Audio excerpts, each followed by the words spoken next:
And that's a draft submission on the Residential Tenancies Act. And Kimberly and Debbie.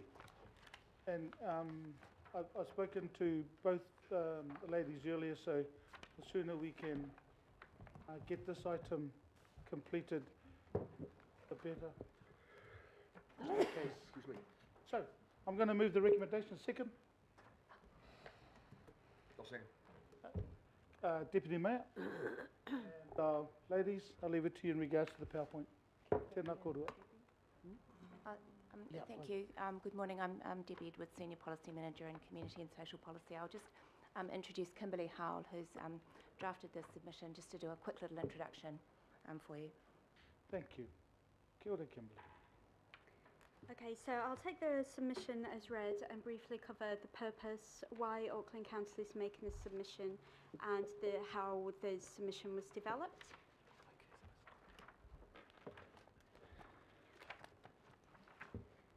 Okay, so the purpose of the reform of the Residential Tenancies Act is really an opportunity for the regulation to catch up with the changes in the rental market, which has happened fairly recently.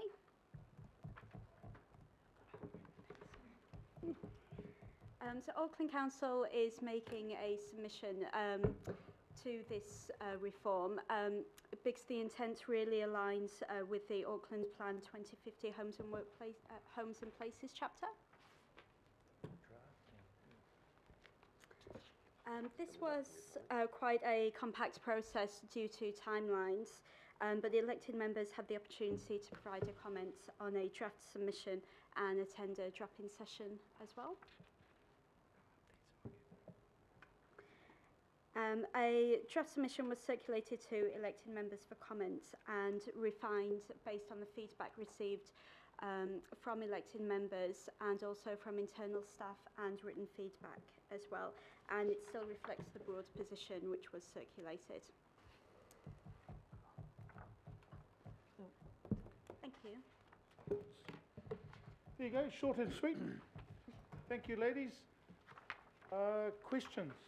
I think it's straightforward, but Councillor Collins and then Councillor Simpson. Thanks, Chair. Just a couple of questions. I note that the submission supports going from 42 days to 90 days for landlords to advise the tenants that they might be coming back or to move on. Do you consider that bold enough? I know that the government's position, or at least the paper, is asking for that period, but is that bold enough, granted the security that a lot of renters don't have? So that is quite a big question. There is a balancing between landlord and tenant. So under most circumstances, landlords have to give 90 days notice anyway. So the 42 days was really around where the landlord would want the premise back for sale, or if a family member was to move in. Yeah. So it was bringing the 42 days in line with 90 days with all other. Okay. All other. Yeah. Cool, thank you. One question offline.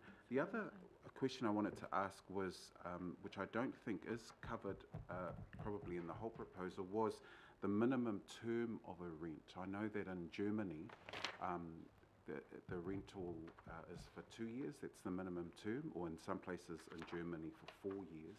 I was wondering if that, I know that might not be make up part of the document the government's got out, but have we given any consideration to that? No, so there isn't consideration of longer term like in other OECDs, but we have kind of made the statement that security of tenure is important. Yeah, cool. But Chair, just maybe a question to you for reflection of the committee is for somehow to have some thinking around that. I know it's probably not cased here because of what the government's asking for feedback on, but I think it's definitely something that we should consider. Thanks, Chair. Definitely, and I think once the submission's gone in, will there then be something coming back to us and we're doing this? Yeah. So then, Councillor Collins, that may be the opportunity when it comes through to then have an input in regards to the length of tenancy. Thank you. Thanks. Councillor Simpson. Yes, my question is this going to put residential tenancy terms and conditions on a similar term for what's the standard in homes to what Housing New Zealand has for their tenants? In other words, for all the things that we're asking, for want of a better word, private landlords to do, are we going to make sure that that's kind of a same standard across the board, or are we asking for a higher standard from another type of tenant?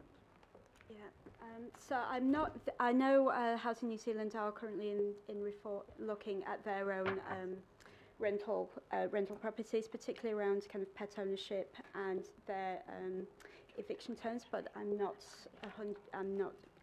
completely across what Housing New Zealand are looking at, but they are looking to bring to upgrade their tenancies as well. So I suppose, Mr. Chairman, that's my concern. I mean, I don't think that what's in here is bad at all, but I think that there shouldn't be one standard for some sort of tenants, one standard for some other type of tenants. So I was interested in how they compared.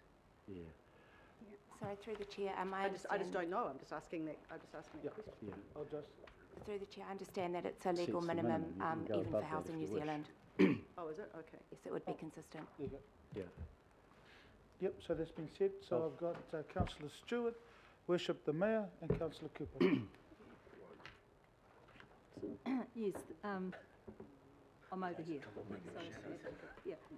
One of the concerns that I think, and maybe you can answer, is that a lot of landlords are now wanting to get out of rental properties because, and especially if it's going to be a 90-day thing, if they're going to have tenants that are going to trash a house, because, you know, once they know that the house is starting to get trashed, leaving it for that extra time, and for 90 odd days they can really do a lot of damage. In some instances, some houses that I'm aware of, and some of them from way back, that had actually been really quite trashed, and I mean, you know, not only not paying the rent, and sometimes, you know, up to $20,000 or whatever, but also trashing the house and having probably $30,000 or $40,000, $50,000 worth of damage. I think maybe when we're looking at all of this, we really need to make sure that we've got something in there that's also protecting landlords, that if they need to evict somebody because there's a real serious problem, you know, Yeah, so in the reform document, there is still tenant obligation. So in those cases, they wouldn't be meeting their obligations. The landlords can still take the tenant to the tenancy tribunal as they can, and work with the tenancy tribunal for a potentially early eviction, or to ensure that the tenants meet their obligations. Yeah, I know that, but I know in some instances people have had, you know, they've also not only had a lot of rent that they're owed, but they've also had, you know, their property's completely trashed, and it's taken quite some time, even through the tenancy tribunal, to get the people out. And sometimes, you know, it can end up being hundreds of thousands of dollars worth of damage. And So that's why a lot of people are now considering, with what's going on here, they're considering getting out of owning rental properties, because they can see that, you know, all they're going to be doing is they're going to be having their properties trashed or rent not paid, and that's a fact. Okay. So you Thank should you. suggest an amendment. Worship the Mayor. Thank you, Mr. Chairman. Just in regard to the warrant of fitness scheme proposed for boarding houses, which I think is a good idea, and if you only have to look at some of the boarding houses around to see how necessary it is, you describe it, there is a risk that council would be the regulatory authority. My first question is, wouldn't council be best suited to provide that regulation, because we have to do that anyway? And the second question is, wouldn't we we shouldn't automatically assume, but I presume what we'd be pushing for in the event that we carry out that function, it would be on a cost recovery basis. Through the chair, yes, that decision hasn't been made yet, and we expect that will be considered in the next phase of this process, but yes. Have we, taken. have we been explicit? I'm trying to remember what was in our submission. Were we explicit about our ability to do it, but on the basis of cost recovery? Yep. We did comment on that, but we didn't comment specifically on who would be the regulatory authority, because we anticipate there will be an opportunity to comment on that in the next phase. Is there anybody else that has the, I mean, we do inspections of these buildings anyway to see that it meets basic standards. Is there anybody better placed to be the regulatory authority, or would the government, outside of requiring councils to do that, have to set up an entirely new bureaucracy? Katarana. So through the Chair, the council is well placed. However, we are cautious around the cost-benefit analysis. So we had to dig quite deep to find that cost-benefit analysis. It's quite a large amount of money, and there's no assurance at this stage that it would be full funding. So what operational staff have indicated is it is a job needing to be done, and trying to let this committee kind of keep silent at the moment on taking up the charge that yes, we could do it. I mean, there are ways for government to pick up that role, but it may mean there is a bureaucracy that they would have to develop. But at this stage, all we've pushed for is the full charging ability in the submission, so that if it came to us, we would be able to charge for it. Because they estimated it was $9 million. Yeah, it's a lot of money. So are you satisfied that what we've got in the submission is strong enough to say, if we are required to do this, it must be on the basis of full cost recovery? I think you need to make that pretty explicit and pretty hard, because otherwise you'll find the usual thing is it's passed on from central government to local government. We meet the we pick up the costs. So I just think I'm not sure who we are going to have to make this submission, but we need to emphasise that point. We will amend the submission and make it more explicit. You'll see the recommendations allow us to make any changes you want and check them back through the chair. Yeah, so that's I on... certainly support that. Thank you, Mr. So that's on Chairman. recommendation B, Your Worship. So, Councillor Cooper. Yeah, I and think then Councillor Watson. just building on that, at the moment, MB, we do work with MB, but they've got no powers to enter. Maybe we need to give them some powers to enter, because yes, cost recovery, but it's about our capacity as well. So that we have to go with them to allow them to inspect, and it's very complicated.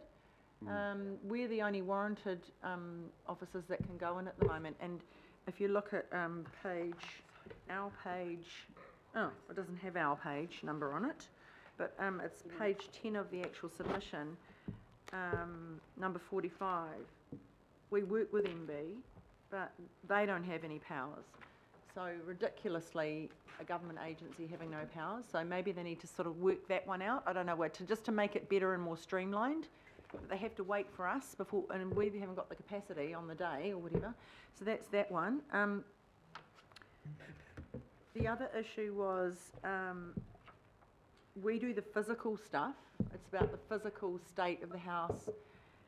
And of course, some of our southern local boards have real concerns around issues around who's put in boarding houses, the effect on local communities, etc., etc.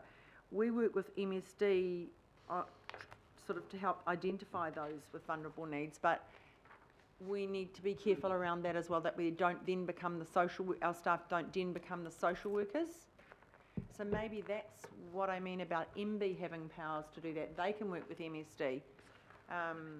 Because we're getting pulled into that being MSD, sort of agents around that, and I don't think that's, it takes up a lot of time, there's no cost recovery on it, it's essential it is essential work, but we're always, as usual, last man standing caught in the middle of this, and there's an expectation from our local boards that we do this stuff, but it isn't really our core business.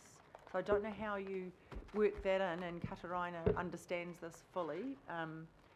But yeah, so I just think we've got to have some clarity around that. It's critical with our community not wanting, poor placements and the effects there. And we have to have boarding houses because we've got to have places, especially single men on their own who've had issues and problems. We've got to put them somewhere when they come out of prison or places like that, but we need to have some proper work around helping those people. So that's that one. The other one was, we talk about boarding houses. Is there any talk in here around our caravan parks? Because they become de facto boarding houses, and some of them are disgusting in their state, but also in their exploitation of people. And they fall through the cracks because they're caravan holiday park, but we know they're homes for people. And that really worries me, and we have a terrible example out west of that. And now the gangs have moved in there as well, and it's even worse in Ranui. So I don't know if we can somehow make some suggestion that at least they be brought in under the boarding, seeing the boarding houses are in here, that there's some... So there's few comments and then Sorry, questions aligned to it. Yeah. And that's... trying to explain, I think Kataraina knows what I mean, but if we've got an opportunity to talk to the government about that, I've got no powers there really. So through the chair, the proposal does propose that Sorry, I hadn't... the government proposal proposes that MB get powers of entry to boarding houses and homes without invitation. So they are trying to plug that hole. And it is our understanding that caravan parks are not covered by this Act. So where is that going to fall? Nowhere. I'm not sure at this stage.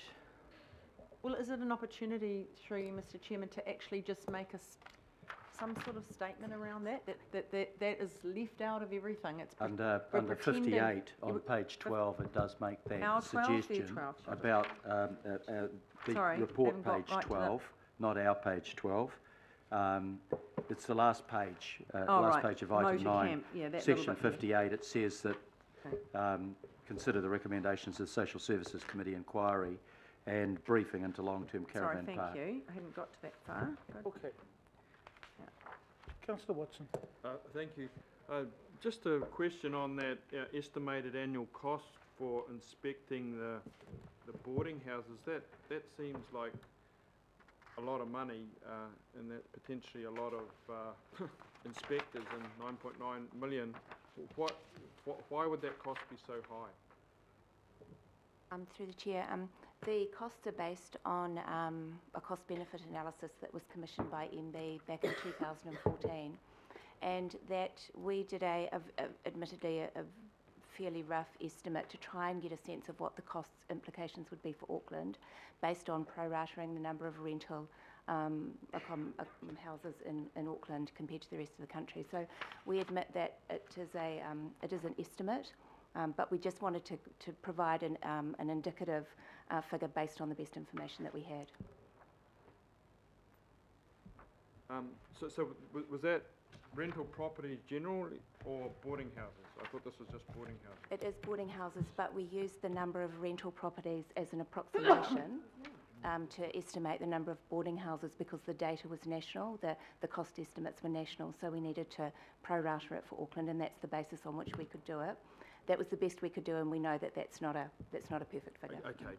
My other question goes to the property managers. We make a comment on the pivotal position they have, and certainly if you listen to some of the people that are looking to submit on this legislation, the property managers are very important, both for safeguarding the rights of both tenants and landlords.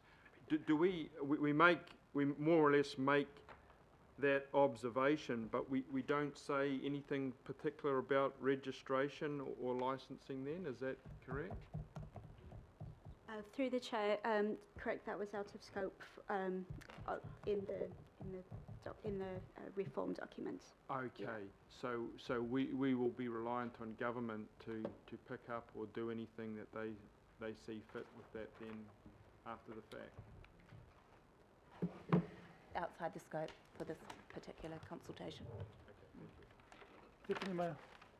Thanks, Mr. Chair. Doesn't pertain exactly to this Kataraina, but I'm interested in, is the government or MB doing any work about shareholding in houses, partial tenancy agreements that give greater certainty and that sort of issue where people can actually buy into a home, but not all of it? So rather than the yes or no we have in New Zealand, you own a house or you rent a house, Is this, we moving anywhere somewhere halfway between? It's been suggested to them, I was wondering if they're picking it up. So we're not aware of any specific current initiatives, but often that doesn't mean something isn't going on. Government's in a bit of a period of frantic activity, but we haven't been able to ascertain whether they're doing that at the moment. We're hoping as part of the affordable housing work that was approved last month by the Planning Committee, we'll be able to talk to some of our contacts and get a better feel for that. Thank you. I think last question, Councillor Stewart. Yes, thank you. Just picking up on the property managers, just something I'm not sure if you're aware of, but with the property managers, can we have something written in there that property managers need to be held accountable also while they're managing the property? I can think of a property probably about 15, 16 years ago where property managers were managing a property. I'm just so you've got an understanding of what can happen. Had been managing a property and a lot of local residents were ringing the council, ringing me, ringing everybody, try and sort out the problem. There was a lot of young people have moved into this property and they're having lots of parties and things, and they completely trashed the house. They'd actually even got into the ceilings and they'd cut holes in all the ceilings and all the doors and the lights and flooded the house. It was terrible, and the only way that we eventually got them out was that they'd left pizzas outside and the rats came, and we got an eviction order from the council to get them out, and it was really a terrible situation. And the owners of the property were working in America, and they'd rented the house out, and the property manager managing it, and you know, so I think sometimes we need to have something in there that property managers also need to take some responsibility. So Katarana, I just get a response in regards to the question and comments that were raised. So the relationship between a landlord and the property management team they may or may not hire is a service contract between those two parties.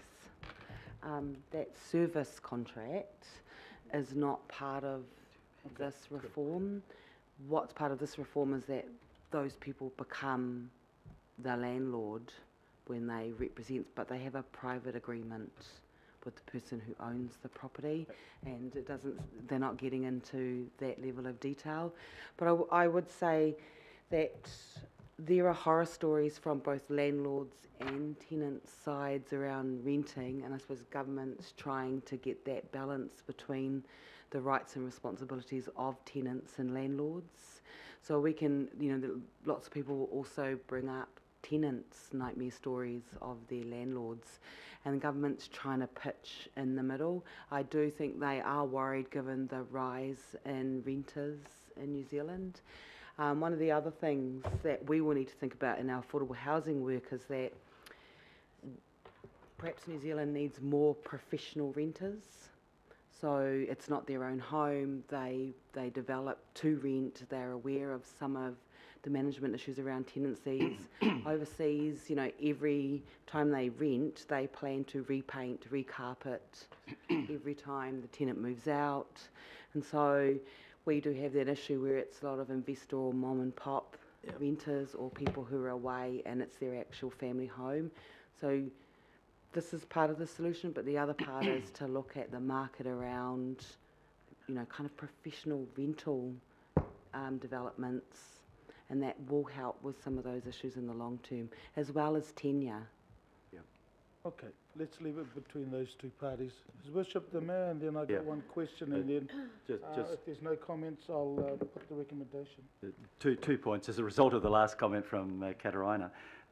Yeah, look, I think maybe in our submission promoting to the government support for build to rent, because that's what happens in Europe and that's what gives you the long-term security, would be a good thing to do if you can fit a section in. But I just want to go back to the boarding house. We're doing, or have been doing since July 2015, proactive boarding house inspections according to bullet point 49. Do we charge for that at the moment, or is that just part of the requirements on council? Because we might be able to make an asset out of something we're already doing. If we take on the task formally of inspecting it to seek the ability to cost recovery for that role. I like your thinking. Good morning, Mr. Chair. No, so the current proactive boarding homes inspections is through our existing work activities, and so we've got probably in Auckland between 160 to 200 boarding houses. So we prioritise and target boarding houses for inspections, and it's based on criteria such as high risk and high harm, and we target our inspections to the boarding houses where we can make the most amount of difference, and there's no charge for our inspections. So this could, if we work this well, we could do it on a regular and consistent basis and seek cost recovery for that role, is what my suggestion is to you in the submission. Thank you. Councillor Sayers. Oh, thank you, Mr. Chair. I just wanted to speak in favour of both what the Mayor's just mentioned and the Deputy Mayor brought up a little bit earlier around these, the ability to incorporate something around alternative ownership models. I think we mentioned rent to own or other mechanisms of people being able to gain equity in their long-term situations, especially when you mentioned about, idea of professional renters and things like that, for people to build some wealth and get ahead. I would endorse those comments and would like to see that included. Yep, cool. Just look, just one question now. In regards to the scope of our submission, I'd be interested in your comment around tenants who do not meet requirements can be evicted within less than 90 days' notice. So that is the relationship between the landlord and the tenant. The landlord can take the tenant to the tenancy tribunal So if they're not meeting their so obligations. it falls under that. Okay then, thank you. Is there no further comments? It's been moved and second. I'll put the recommendation. All those in favour? Aye. Against? Carried. Item 10, healthy